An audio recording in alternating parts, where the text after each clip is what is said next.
बोलते हैं हम तो क्या बोलते हैं, ये हमें विचार करना है। गुरु दरबार में आके इस पे विचार करना होता है। यहीं से वो शक्ति मिलती है। गुरु के पास मर्यादा होती है। नगद की कोई मेहनत नहीं होती, उनके जाओगे पैसा मिलेगा, लेकिन वहां हमें अपने कष्टों से, अपने कल्याण के लिए जब हम जाते हैं तो हमें वहां से युक्ति मिलती है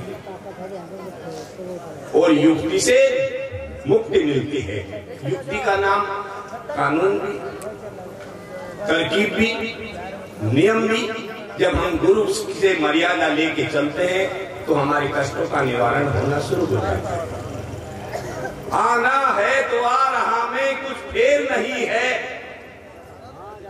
आपने इतना दान किया, दान करते हैं, और अब तो 4 महीने हो गए, सीजन करीब करीब बंद होने को जा रहा सत्संग का। आपने 4 महीने से इतने सत्संग किए, एक एक दिन में कई कई सत्संग हो रहे थे। अपनी नेक कमाई से आप लोग सत्संग करते हैं और इतना सत्संग करते हैं कि आपके समाज में ही सबसे ज्यादा सत्संग होता है और कोई दूसरा समाज सत्संग नहीं करता इतना जितना आप लोग करते हैं। आपने ज्ञानवान भी बहुत है, बुद्धिमान भी बहुत है, समझदार भी बहुत है। जहां कहीं बाबा साहेब की भी बात हुई, रविदास जी की भी तो चर्चा, क्योंकि उसकी तो हम करेंगे ही करेंगे। वो हमारा कुलगुरु है, हम उसके वंशज हैं। हम किसी को भी माने, रविदास जी को, कबीरदास जी को, किसी अन्य महात्मा को मानिए, कोई मनाही नहीं है। महाराज जी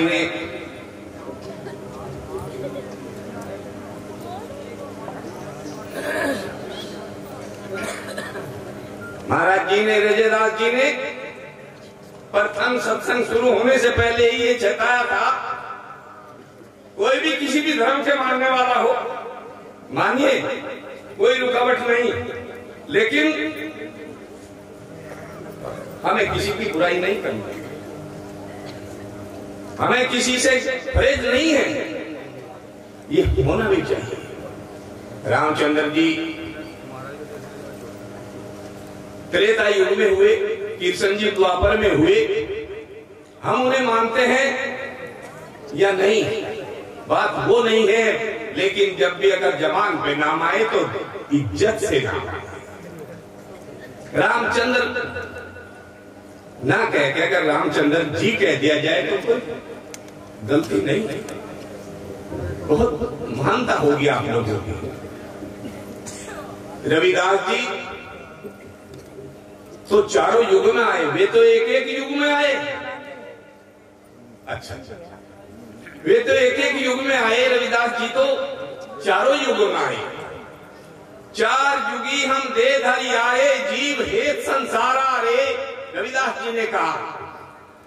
4 युगी हम दे धरि आए, जीव हेत संसारा रे, हम सतगुरु हैं आदि के युग, चेतन हंस हमारा रे। खालिक खलक नहीं था कुछ भी, भयो तिमिर अंधियारा रे, कही रविदास गुप्त न प्रकट, तब का जन्म हमारा रे।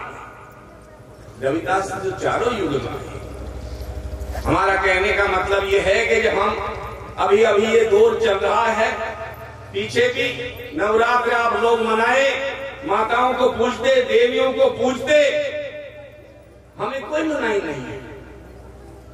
कितने लोग हैं जो सत्संग तो करते हैं पर ये कहते हैं कि हमने माई नहीं पूछी। कितने लोग हैं आप में जो नहीं पूछते? ये तो बहुत थोड़े से हैं इतनी पब्लिक में, ये तो बहुत थोड़े से लोग हैं, दो 4 हाथ उठे।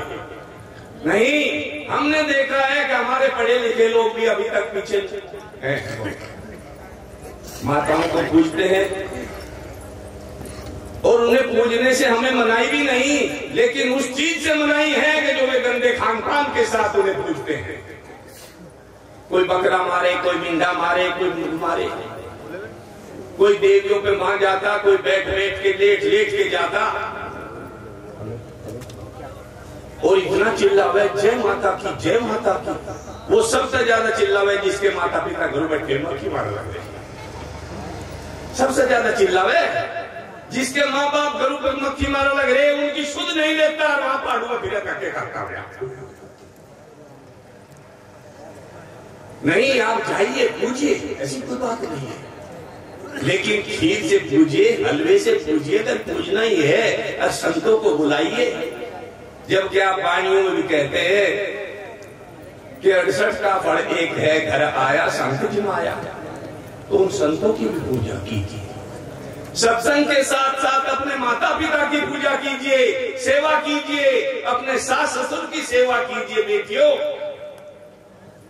आपके जीवन में सुख होगा। सत्संग तो करिए ही करिए। बिन मांगे ही मिलती है यहाँ मन की मुरादें। अरे दिल साफ हो जिसका, मांगो यहाँ मुरादें। सत्संग वो दरबार। अपने माता पिता की सेवा करिए, अपने संतों की सेवा करिए। समय का अभाव बहुत ज्यादा हो गया है। हमें 2 बार इशारा हो गया है कि हम अपने आप को रोक दें। बस मैं इतना ही यही रोक रहा हूं कि आप जो है अपने मुंह से प्यारा बोलिए, दूसरों को ऐसे शब्द ना बोलिए जो किसी को कठिनाई देते। मीठा बोलिए, प्यारा बोलिए। अपने रिश्तेदारी में, मेल जोल में, जहां कहीं भी है,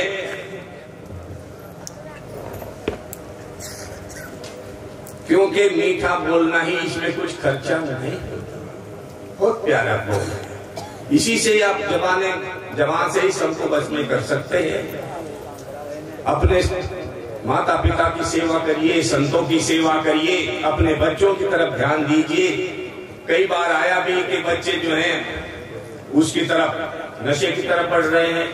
ठीक है, आप भी जानते हैं, मैं भी जानता हूं। अब कहां तक समझाया जाएगा? बोल, हमें समय की जरूरत होती है बोलने के लिए, और वो समय इजाजत नहीं दे रहा। आप लोगों के सामने आए, आप लोगों की संख्या देख के हमें बहुत खुश होता है कि मेरा समाज बहुत अग्रसर है, आगे बढ़ा हुआ है। सत्संग में यूं ही लगे रहिए, संत महात्माओं की सेवा में लगे रहिए। सत्संग, इस यज्ञ का फल जो है आप लोगों को मिले। आपके परिवार में बच्चे पढ़े लिखे कामयाब हों।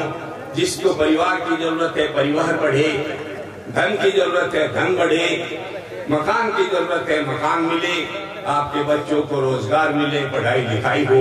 ऐसा हम अपने सद्गुरु से प्रार्थना करते हैं।